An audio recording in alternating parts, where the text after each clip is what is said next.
Nadia Thalmann. Nadia, you have to unmute. Yes. Thank you. Okay, so as I will present the next first paper in the session, maybe I just would like to give a few words, personal words about Professor Kunii. First, about his personality and interaction with people. He was a very gentle person and always with a soft voice, which is highly appreciated in interacting with such a high profile person.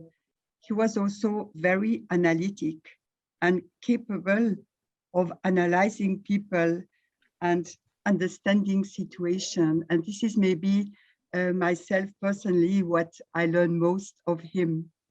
And about his mentorship, of course, when I came to meet him in '82, he was and acts more senior. And in this case, he often explained how academic life was going on. And I could understand much more. So it was really a mentor.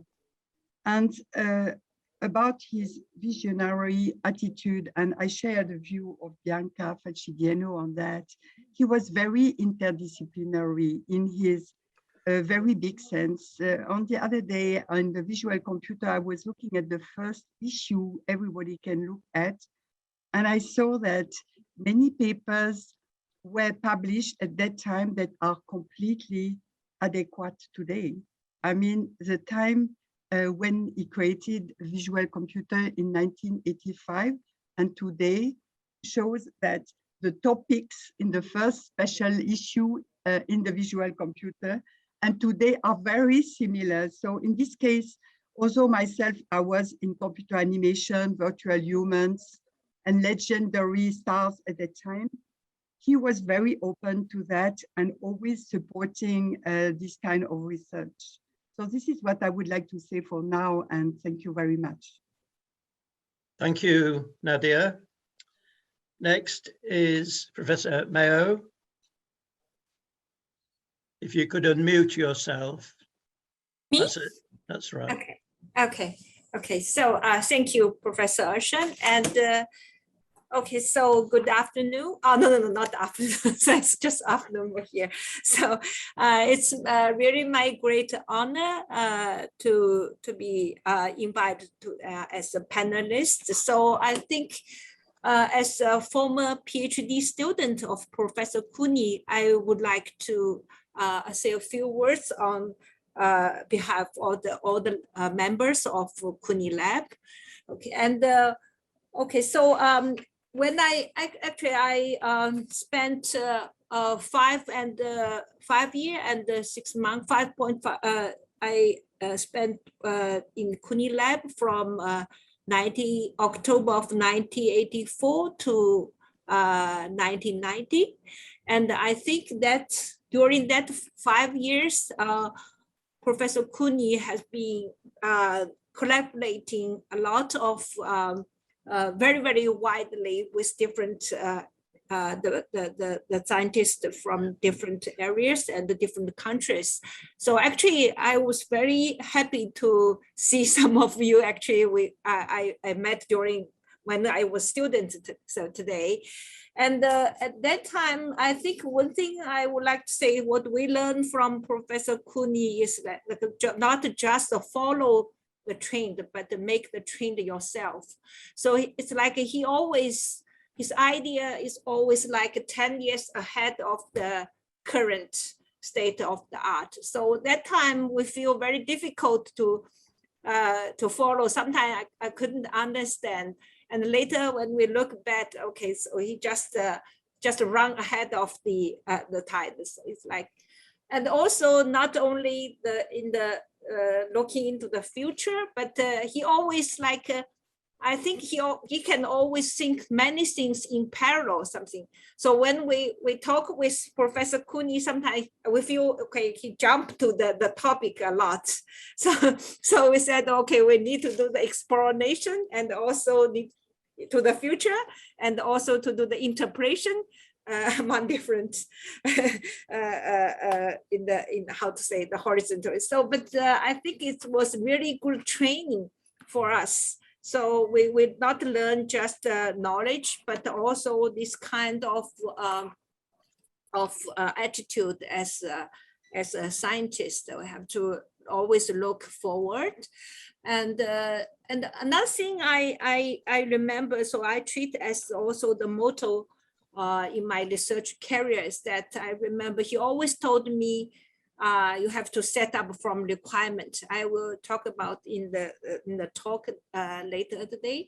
And he said that so every research you should have needs. So I try to remember what I learned from him, and also try to implement in my research career. So anyway, I feel, yeah, I was so lucky being Professor Kunii's student, and it's the time I spent studying with him. It's really the treasure in my life. So yeah, so thank you very much. Okay, thank you. Thank you, Professor Mayo. Next is Karol. Yes, thank you very much for this great idea of organizing this panel. I should say that Professor Kunii was for me not only mentor, but a person essentially who decided about my academic life.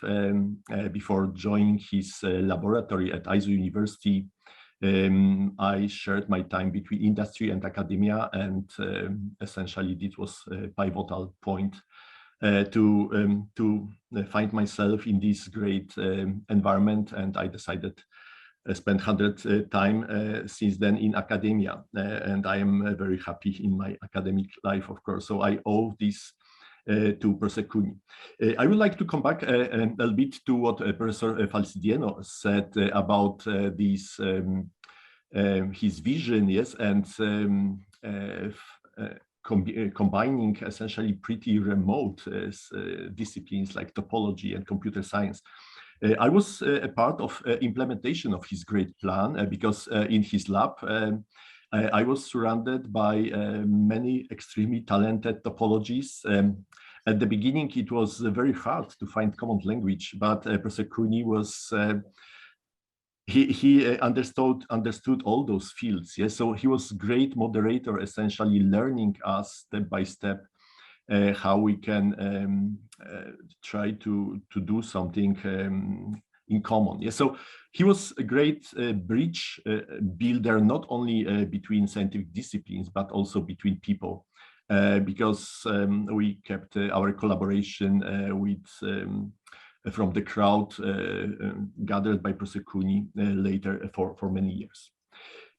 Also, I would like to mention that I'm coming from Poland, and Professor Kunii was brave and essentially to connect researchers from Eastern Europe, Russia. And he was brave in the sense that due to this Iron Curtain, this Cold War, we were a little bit isolated. There was no internet, access to literature was limited. We could not, due to COCOB rules, use graphic workstation. So that was certain risk that we may be not on the level. But Professor Kunii took this risk, and he also was perfect organizer. He built machinery that such thing could happen. And later, during my years at Aizu University, I met many researchers from Eastern Europe who either worked there, but also spent some time, and they were coming back to their respective countries. And essentially, I believe that this was a big factor towards integrating this part of world to computer science and computer graphics in particular, from my point of view, landscape. So thank you very much for this opportunity, and I would like to stop at this point. Thank you very much, Karol. Next is Alexei Sourin. Alexei. Hello, everyone. Hi. First time I met Professor Kunii, it was back in 1994. But only since year 2003, we started to work very closely for at least 15 years. And today we already heard this term cyber walls. Actually, this was one of his favorite topics, which he first proposed in 1993, if my memory serves me. It was a workshop on synthetic walls. The materials of this workshop they later published in Springer book Cyber Walls in year 1998. Then it took a few more years before the first symposium on cyber walls was organized in Jose University in the year 2002. I was there, and I very much liked the idea of cyber walls, places in cyberspace. And at this time, I was very much interested in shared virtual worlds. And finally, we met because Professor Kunii was visiting my university in Singapore. We met in 2003, and we had long conversation about different things. And in particular, we went to this topic of cyber worlds. And suddenly, after this discussion, he suggested me, Alexei, start organizing the conference. And I never organized any conference before. And he said, okay, I'll teach you how to do it. I will give you like main guidelines. And then the rest was like to boldly go where no man has gone before for me. And then we then started to do it. And of course, he was a big engine here. And like most of people sitting in this panel, I know but by proxy from him because he probably introduced me to you. And this is how we started this business. First, it was like 1 year in Singapore, 1 year in Japan. And like when it was in Japan, Professor Kunii was in charge. Then we changed this pattern and we began to travel the world. And every year, we're very happy to meet with him here and there. And you know, people often ask, look, Professor Kunii, he's so fragile, he's what's wrong? No, he's not wrong. He's full of energy. Look at him and look how much he can work. And I always was surprised by this inner energy. The look is deceptive. And I already mentioned it a few times. What I liked very much that he was always surrounded by young researchers. For them, he was a walking legend. And they practically were like carrying him as this mascot for them, maybe secret of success. And he was sharing with them all his ideas, suggesting, let's write this, let's write that, let's think about this topic, about that topic. This is how we met. This is how we organized the conference, which is his legacy. And I believe last time we physically met, it was year 2016. It was a conference in China. After that, he informed me that his age is, and his health are not such that he can continue extensively traveling. And since then, we just exchanged emails. And the conference, which he started, actually continues. And I hope it will continue for many more years as his legacy. And we always will remember him and his way of managing things. So I just use this opportunity to thank Professor Kunii again for his inspiration.